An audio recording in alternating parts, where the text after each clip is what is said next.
મિત્રો, સંસ્કારી ગૃહમંત્રી આદરણીય પરમ પૂજ્ય ધુરંધર મિસ્ટર હર્ષ સંઘવી, જેમને લોકોના સંસ્કારની બહુ ચિંતા છે, એ હર્ષ સંઘવી ભાઈએ 2013માં એવું કૃત્ય કર્યું હતું કે એમની સામે મને મળેલી માહિતી પ્રમાણે સુરતના ઉમરા પોલીસ સ્ટેશનમાં એક ગુનો નોંધાય છે, જેનો એફઆઈઆર નંબર છે 251/2013, જેની કલમો છે જે તે વખતેની આઈપીસી કલમ 143, આઈપીસી કલમ 147 એટલે કે રાયોટિંગ, પણ મહત્વની કલમ જે 332 એટલે કે જાહેર સેવક સરકારી કર્મચારી ઉપર હુમલો કરવો.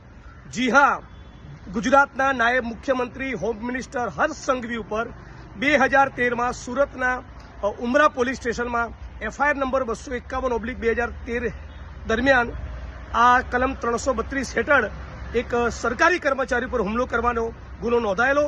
મારી શુદ્ધ જાણકારી મુજબ, સબ્જેક્ટ ટુ કરેક્શન, ભૂલ થતી હશે, હું જાહેરમાં સોરી કહીશ, પણ મારી શુદ્ધ જાણકારી પ્રમાણે જે જાહેર સેવક ઉપર હુમલાનો એમની ઉપર આરોપ હતો અને ગુનો દાખલ થયેલો, એ પોતે પોલીસ સબ ઇન્સ્પેક્ટર હતા. ગુજરાતમાં ભારતીય જનતા પાર્ટીના માણસો જે પોલીસના મિત્રોને મારી સામે ઉશ્કેરી રહ્યા છે, એ લોકો જાણે કે હર્ષ સંઘવી કેટલા સંસ્કારી છે, એમના સંસ્કાર કેટલા ઉજળા છે કે જાહેર સેવક પોલીસ કર્મીની ઉપર હુમલો કરવાનો આઈપીસીની કલમ 332 મુજબ એમની સામે ઉમરા પોલીસ સ્ટેશનમાં જે તે વખતે ગુનો દાખલ થયેલો.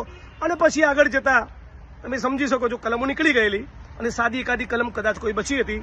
અને બીજા પણ ભારતીય જનતા પાર્ટીના મિત્રોએ પટ્ટા ઉતારી દેવાની વાત એટલા માટે કરી હતી પોલીસના કે એ એમના નજીકના પરિચિત થતા હતા અમુક આરોપીઓને બચાવવાની વાત હતી. મારા કિસ્સામાં એવું નથી. જે દારૂ જુગારના ડ્રગ્સમાંથી કમાઈ એના પટ્ટા ઉતારવાની, એમને સસ્પેન્ડ કરવાની વાત કરી હતી. એટલે આટલી એક વાત સમગ્ર ગુજરાતની મીડિયા અને સમગ્ર ગુજરાતની જનતા સમક્ષ રજૂ કરવા માંગુ છું.